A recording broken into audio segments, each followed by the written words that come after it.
Yo la team, j'espère que vous allez bien. C'est votre gars MKDesh. Bienvenue dans cet nouvel épisode rempli d'actualités chaudes du game urbain.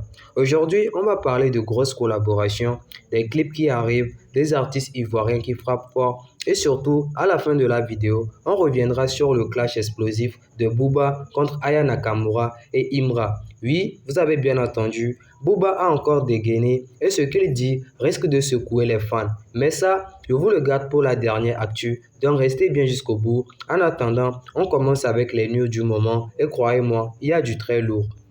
Doplim a enfin parlé de sa collaboration avec Imra et ce qu'il dit est très révélateur. Ce feat, je le voulais depuis longtemps, mais ça n'a pas été facile. Ce genre de phrase dans le milieu veut dire plusieurs choses. Divergence artistique au départ, emploi du temps chargé des deux côtés, ou simplement Imra est devenu une valeur sûre, donc il choisit ses collaborations. Énormément pour la Côte d'Ivoire, C'est ça. pour toute l'Afrique, C'est ça, c'est à ça. travers son histoire, sa persévérance. Exactement. Aujourd'hui, le fruit de son travail Ça a dépasse payé. largement même les frontières ivoiriennes. Ça, c'est international. Ouais, carrément. Collaborer avec lui, ça a dû être une expérience forte. Non, en vrai, je m'y attendais pas. Bon, je voulais le feat, mais on est passé par par plusieurs personnes. Je sais pas s'il avait pas écouté ou il validait pas encore ou c'est parce que bon, je sais vraiment pas pourquoi. Mais au final, j'ai fait une interview et il a vu que j'avais parlé de lui, il a vu que j'avais dit que si je devais collaborer avec un artiste en Côte d'Ivoire, ça serait qui? J'ai dit Imra. Parce que j'avais déjà collaboré avec plusieurs artistes, mais c'est lui que je voyais, quoi. On sent d'ailleurs que vous partagez des points communs tels que la passion pour la musique, C'est exactement. le travail, C'est ça, le mais travail. aussi la fierté. Finalement, le projet s'est fait et ça montre surtout que Imra est désormais un passage obligé pour ceux qui veulent toucher le public afro-urbain. Le feat Didi B Boleman, c'était déjà une surprise. Mais maintenant, on sait que le clip est tourné. Et connaissant Didi B, si le clip est bouclé, c'est que le banger arrive très vite, avec une stratégie déjà verrouillée. Didi B vise clairement une expansion internationale et Boleman, lui, vient lui donner la caution France urbain.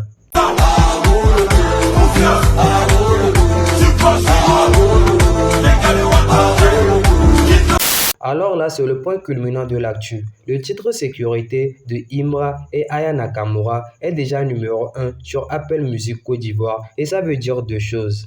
Aya reste une machine à tube, même hors de France. Imra est devenu un aimant à audience. Il a un capital sympathie énorme en Afrique francophone. Certaines personnes parlent même d'une lumière de Dieu concernant Imra, ce qui montre à quel point son public le voit comme un artiste positif, authentique, spirituel, pas juste un chanteur. Et là, ça c'est intéressant. Morel était présent sur le tournage de Zagba le requin et c'est une signature. Ça annonce un clip soigné, un gros storytelling et probablement une volonté de monter en game.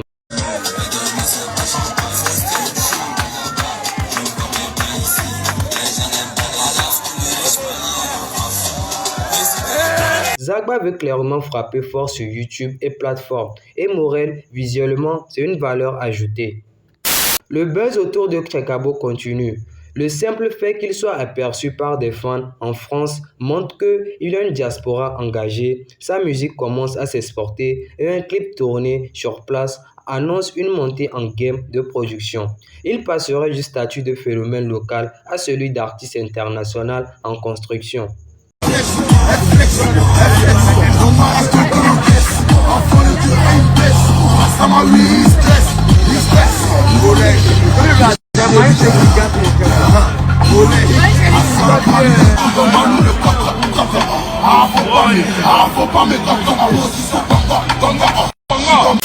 Balou réagit au projet de Didi B, Juventus Nueva Era. Balou qui donne son avis égale grosse visibilité. Et quand il parle d'un projet de Didi B en mode opus banger, ça confirme que Didi B cherche encore à renouveler son style, à se diversifier, à viser au-dessus. Le projet Juventus Nueva Era s'annonce comme un pivot dans sa carrière, une nouvelle identité visuelle plus musicale. En tout cas, on va parler de Juventus, Ouais. du projet de Didi B. Moi, je vais donner mon avis. Attends, juste une question. Didi B, il a pas un signe? Je sais pas, j'avoue, c'est une bonne question. Il a pas de signe. Il y a un signe, je sais pas. Bon, Pour le coup. En tout cas, c'est la conspi. C'est la conspi.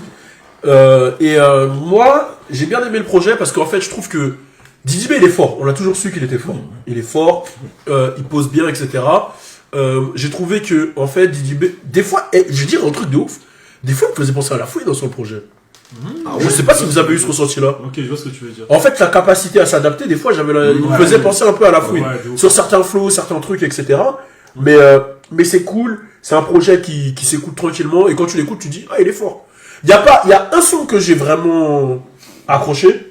On en a parlé juste avant. Vedette, tu veux dire. Vedette. On a eu ce son que j'ai vraiment accroché. Mais dans l'ensemble, tu vois, c'est un projet que je vais mettre play. Je peux écouter tranquille en voiture. C'est pas le projet qui m'a mis une patate. Je veux pas dire que ça m'a mis. Là, on pense en zone tsunami médiatique. Dès la sortie du son sécurité de Imra et Aya Nakamura, Booba a tiré sans attendre.